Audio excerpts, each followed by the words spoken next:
Hello everyone, here we are with chapter number 6 from your textbook, Mechanical Properties of Solids. According to your theory part, chapter will be there for 4 marks without option, for 6 marks with option out of 70 marks in your question paper. In this chapter, we are going to discuss two basic parts. One is elastic behavior of solids and another one is friction in solids. So here we are starting with elastic behavior of solids. As we all know that solids are made up of atoms or groups of atoms placed in a definite geometric arrangement. There is one kind of resultant force acting on each constituent due to others is zero. But this is under equilibrium condition at room temperature only.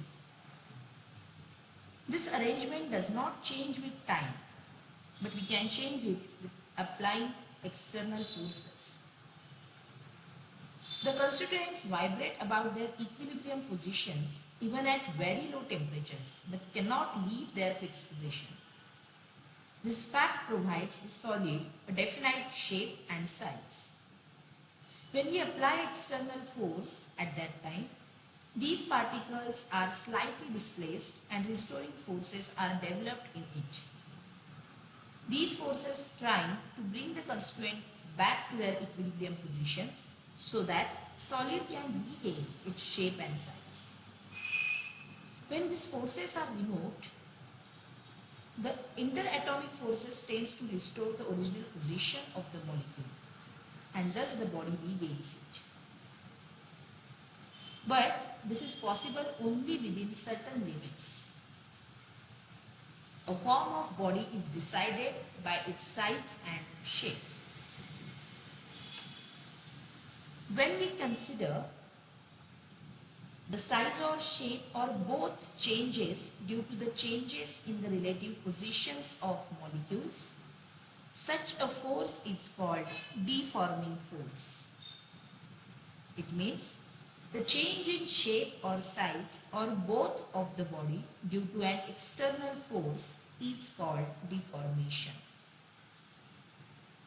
The larger the deforming force on the body, the larger is its deformation. Now, sometimes when we apply force to a rubber band, it gets deformed, it is elongated. But when you remove that force, the body regains its original length. When similar force is applied to the clay or a dove, it also gets deformed but does not regain its original shape and size.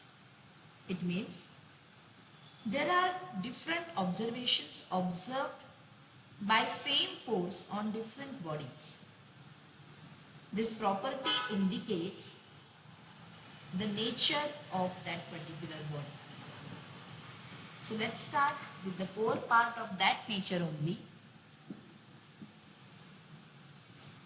The first point is elasticity, the property of body by virtue of which body regains its original size and shape when the applied force is removed is known as elasticity, and the body which follows this property is known as elastic body.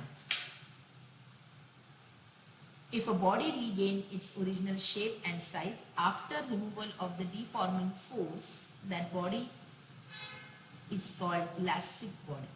For example, spring, rubber, steam, etc. Here the restoring forces are strong enough to bring the displaced molecules to their original positions. If a body regains its original shape and size completely and instantaneously upon removal of the deforming force, I repeat, if a body regains its original shape and size completely and instantaneously upon removal of the deforming force, then it is said to be the perfectly elastic body. Now, exactly opposite to this property, the another property is plasticity, the property of a body by virtue of which body does not regain its original size and shape when the applied force is removed. If a body does not regain its original shape and size and retains its altered shape or size upon removal of deforming force, it is called plastic body, and the property is known as plasticity. The restoring forces are not strong enough to bring the molecules back to their original position in this. There is no solid which is perfectly elastic or perfectly plastic. But here we are going to consider plastic paper, clay or putty as a perfectly plastic body. The third property, which is not mentioned in your textbook like a property called as rigidity, the property of a body by virtue of which body does not change its original size and shape when the force is applied, is known as rigidity. For example, we can take wall, blackboard, duster, etc. So these are some basic properties of the body which we can observe after applying deforming force. Now we are going to discuss about the second important point from this chapter, that is we are going to discuss about what is stress and what is strain. The elastic property of a body are described in terms of these two main properties, stress and strain. When a body gets deformed under an applied force, restoring forces are set up internally. They oppose change in shape or size of the body. When the body is in equilibrium in its altered shape or size, deforming force and restoring force are equal and opposite. Here we will go through first point, that is stress. The internal restoring force per unit area of a body is called stress. If we consider F is applied force and A is area of cross section, then it is given by F divided by A. According to that, the SI unit of stress is Newton per meter square or Pascal, and the dimensions are L raised to minus 1, M raised to 1, T raised to minus 2. The second part is strain. It is ratio of change in dimensions per unit original dimensions of the body. Therefore, strain is equal to change in dimension divided by original dimensions. It is the ratio of two similar quantities. That's why it is the dimensionless and unitless physical quantity. Just underline this word. Strain is dimensionless and unitless quantity. Now, there are three types of strains and corresponding strains according to their shape and size. The first which we are going to discuss is tensile or compressive or longitudinal stress. We are going to consider this stress for the wire or spring. The definition is same again. If the applied force produces change in length of a body, the stress associated is called either tensile or longitudinal or compressive stress. We are going to consider F is applied along the length of a wire in the form of weight or force, which is perpendicular to its cross section A. After applying the force, it produces an elongation in the wire and the length of wire increases. When a rod is pushed at two ends with equal and opposite forces, the length decreases. This restoring force per unit area is also known as compressive stress. So first of all, for elongation of wire, it is tensile or longitudinal, and for compression of rod, it is compressive stress. The formula and unit again same, it is F upon A. F we are going to apply in the form of weight, so F is equal to mg. Area of a spring or wire is pi r square, so this equation becomes mg upon pi r square. Unit Newton per meter square. Dimensions L raised to minus 1, m raised to 1, t raised to minus 2. Second, volume stress, or we consider it as a hydraulic stress. Let us consider F is a force acting perpendicular to the entire surface of a body. It acts normally and uniformly all over the surface area A of the body. Volume stress produces change in size without changing a shape. It is called hydraulic or hydrostatic volume stress. So when you consider this, again it is given by F upon A. The third one is shearing stress. We are going to consider F be a tangential force acting on a surface area of A. This force produces change in shape of the body without changing its size. Therefore, shearing stress can be given as tangential force divided by area. Tangential force is parallel to the top and the bottom surface of the block.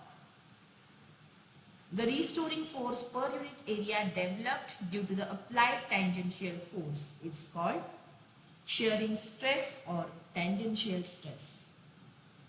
Now remember one thing, units and dimensions for all types of stress are always same, that is Newton per meter square and L raised to minus 1, m raised to 1, t raised to minus 2.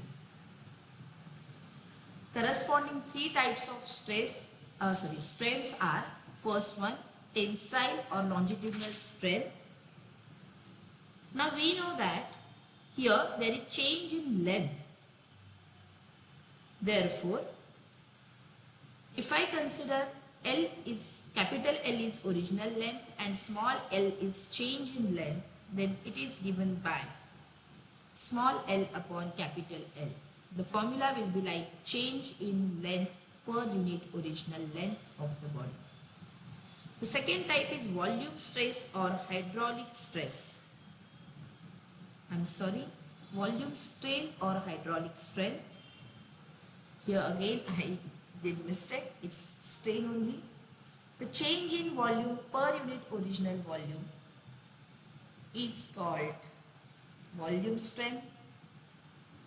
And third one, change in shape upon original shape of the body is shearing strain. So if I consider volume strain over here, the change in volume is considered as, you can see it over here, delta V, V minus delta V, original था V, ये है delta V, so change in volume हो गया delta V. Therefore, it is given by delta V upon original is V. Now you can see the change is X over here and original is L. So shearing strain is given by X upon L. You can consider it as a opposite upon adjacent length. So it is considered as a theta, tan theta. So shearing strain is given by tan theta also, or X upon L also.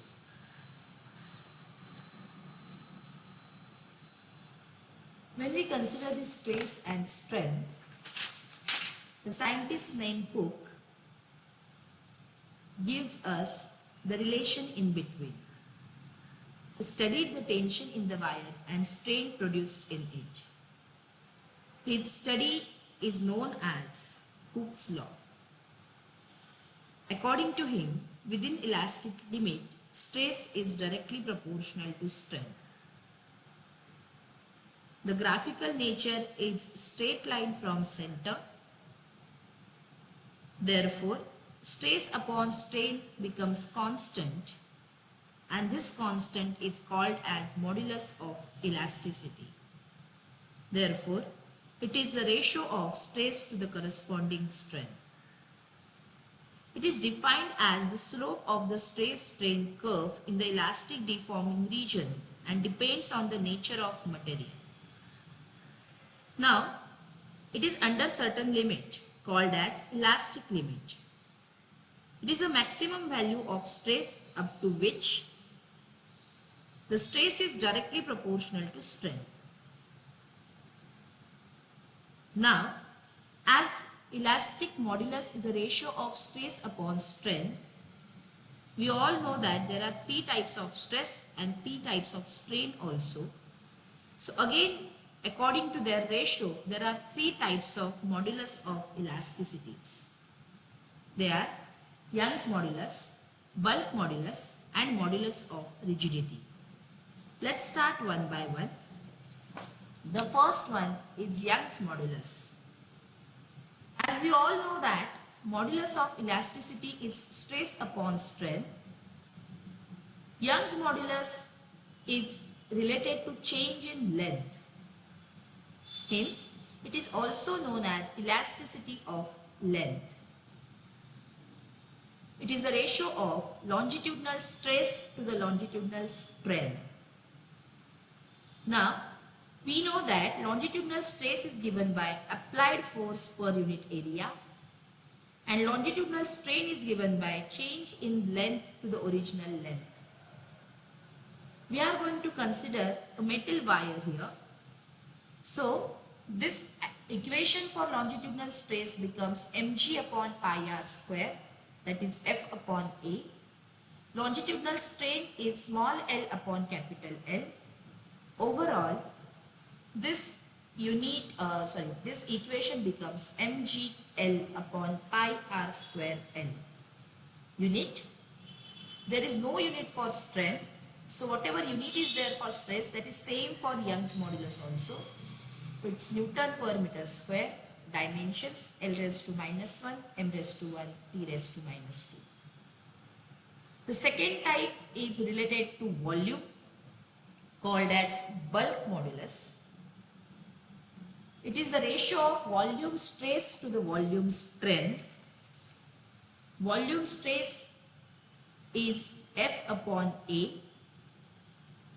But here we are going to apply it in the form of pressure. So force upon area is pressure. Volume strain, change in volume to the original volume. Delta V upon V. Equation becomes V dP upon dV. Unit again same, Newton per meter square. And dimensions L minus 1, M1, T minus 2. Now, the reciprocal of this bulk modulus is known as compressibility. It is 1 upon bulk modulus. Compressibility is the frictional decrease in volume. Its unit is reciprocal of this, that's why meter square per Newton. And dimensions are L raised to plus 1, M raised to minus 1 and T raised to plus 2. The next is related to shearing stress and strain. So, the modulus of elasticity related to change in shape of an object is known as modulus of rigidity. It is given by lateral strain upon, it is given by shearing stress upon shearing strain. As we all know, shearing stress is F upon A. Shearing strain is tan theta. But here we are going to consider that theta is extremely small. That's why tan theta is considered as theta only. So this will become F upon A theta. Again, unit is Newton per meter square. Dimensions are L minus 1, M1, T minus 2. The fourth term which we are going to consider is Poisson's ratio. If we consider a wire is fixed at one end and the force is applied at its free end, so that wire gets stretched and gets elongated. But during this elongation, the diameter of wire decreases. If equal and opposite forces are applied to an object along its length inwards, the object gets compressed. When the length of wire decreases, its diameter increases, and vice versa.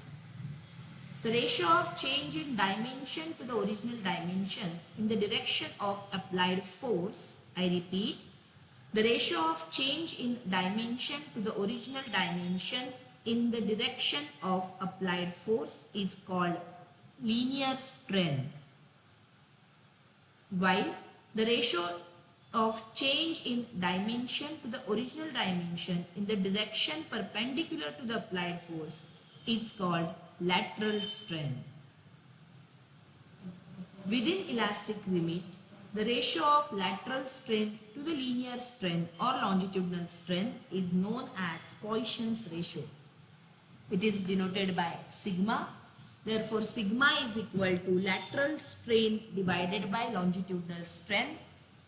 It will become, in simple words, if change in dimension and original dimensions, here we are going to consider W and dW, and change in length and original length we are going to consider small l and capital L.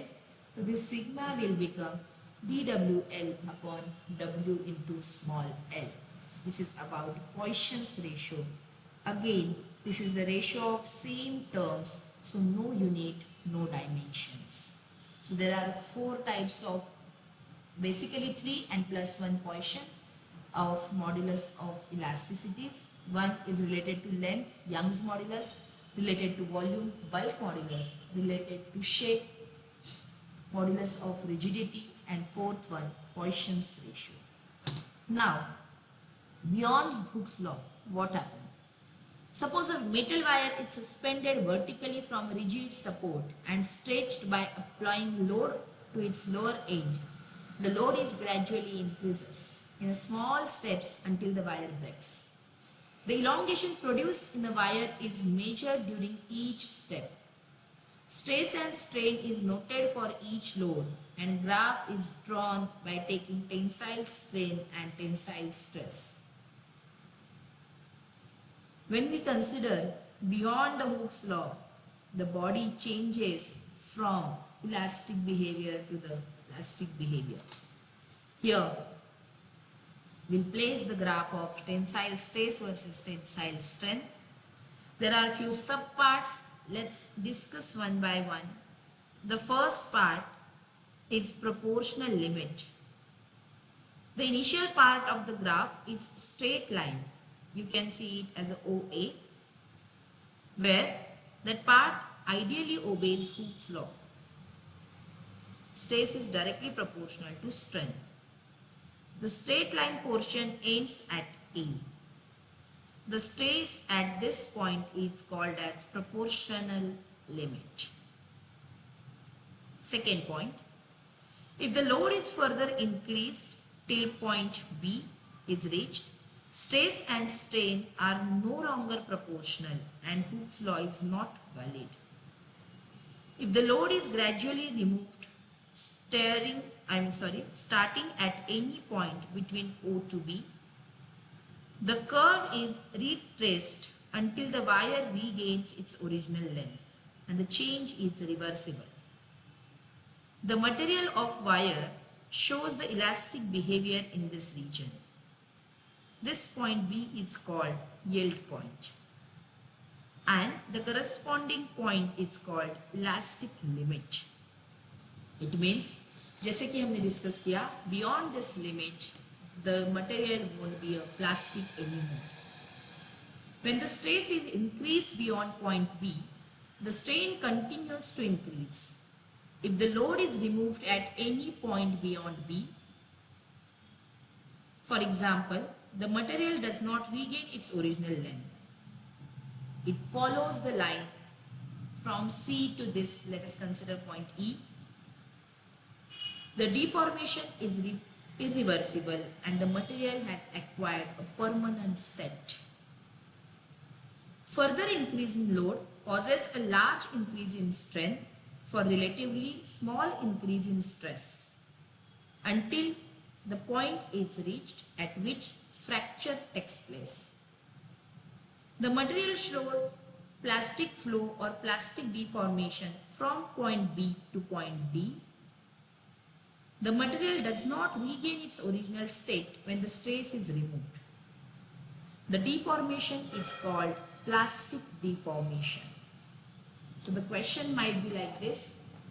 Draw the nature of curve for the stress strain curve and explain different points for the behavior of material from elastic to plastic.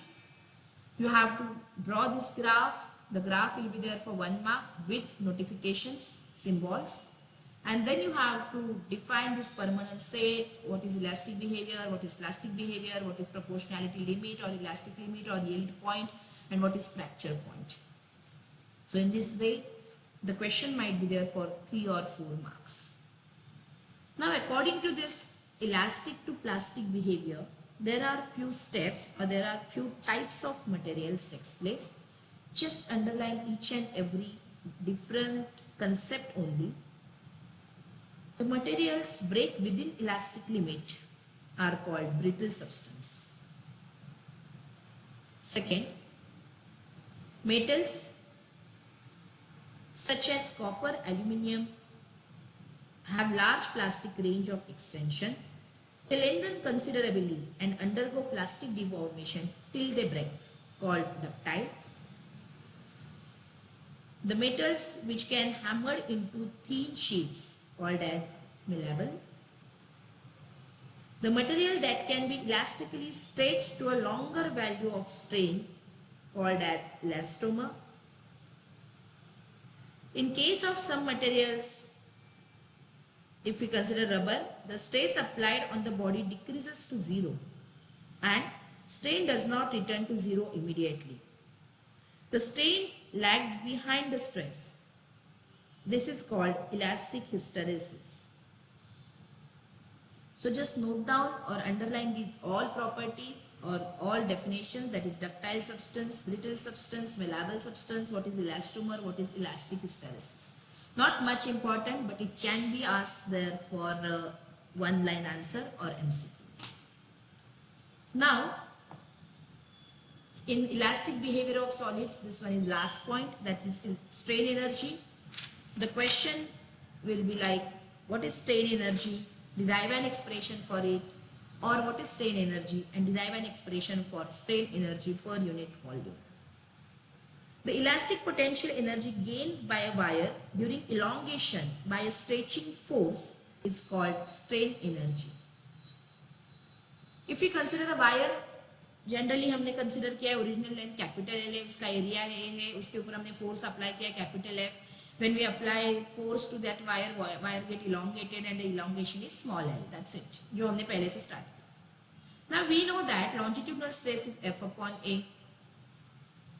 Strain is small l upon capital L. Young's modulus is the ratio of both of them. So it will become FL upon AL. Now I want value of stretching force. So F become YAL upon capital L. If the magnitude of stretching force increases from 0 to capital F during elongation of wire, let's consider it will differentiate into number of stages. Small f is force applied and x is the corresponding extension for that one stage. So this equation turns as small f is equal to YAX upon L. Now for further extension dx in the wire, the work done, as we know, force into displacement. So dW is equal to F dx. Value of small x we already have, YAX upon L. Dx is the displacement. Now let's set its limit from x is equal to 0 to maximum कितना extend हो रहा है small l तक, so x is equal to l.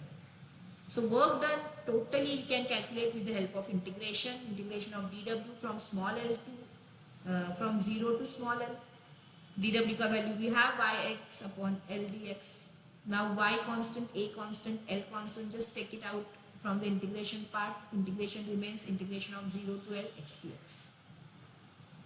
X raised to n is x raised to n plus 1 upon x n plus 1, here x raised to 1n. So y a upon l x square upon 2, set the limit 0 to n. Limit substitute करना है, higher minus lower. Y a upon l, for higher limit first, it's l square by 2 minus 0. Remains y a l square upon 2l. Now just split this l square as l into l. It will become half y a l upon l and remaining small l. Now this y a l upon l, we know that capital F, let's substitute, and this small l as it is. So work done is equal to half load into extension. Now strain energy is equal to, we get value, that is half load into extension. This work done by stretching force is equal to the energy gained by the wire, and this is known as the strain energy. Now we are going to discuss about strain energy per unit volume. Now as we all know that volume is equal to area into length. So work done हमारे पास है half f into l, volume area into length. Just split this, f upon a एक जगह आएगा, small l capital L एक जगह आएगा. So this equation changes as half f by a, l by l. Now this is again, you can see it over here, longitudinal stress and longitudinal strain values. So work done per unit volume is half stress into strain, right? Now we will turn this equation into number of forms, different forms. As we all know that y is equal to stress upon strain. So in place of stress I can take y into strain. ये value उठा के यहाँ substitute कर दो. Half in place of stress we have to substitute y into strain into strain. So this remains half y strain square. Another form, in place of strain you can take stress upon y, यहाँ पे डाल दो, half stress into stress upon y, so it will become half stress square upon y. So these all equations gives us strain energy per unit volume in various forms. So here we will stop with the first part of this chapter. In this lecture we had discussion on elastic behavior of solids, the stress, strain, there are three types, then Hooke's law, then modulus of elasticity, there are types, then stress strain curve, their subparts, strain energy and strain energy per unit volume.